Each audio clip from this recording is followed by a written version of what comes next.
যখন কথা বলতেন কারোর সাথে পুরা দেহ মোবারকটা ফিরাই দিতেন, ডান দিকে, বা দিকে, পিছনে। আমরা যেভাবে এরকম কাটপিট করে শুনি, এরকম করতেন না, যাতে যার সঙ্গে কথা বলছেন তিনি যেন একথা বুঝতে পারেন যে রাসূল পুরা মনোযোগী শুনছেন, আমাকে ইগনোর করছেন না।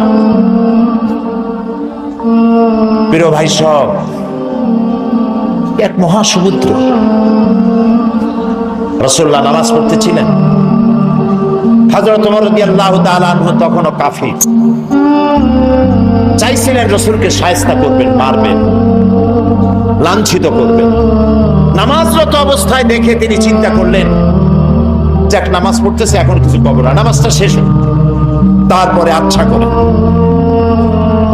হযরত ওমর বলেন, আমি নবীদের পিছনে দাঁড়িয়ে অপেক্ষা করতেছিলাম নামাজ কখন শেষ হবে, আর তিনি নামাজের ভিতরে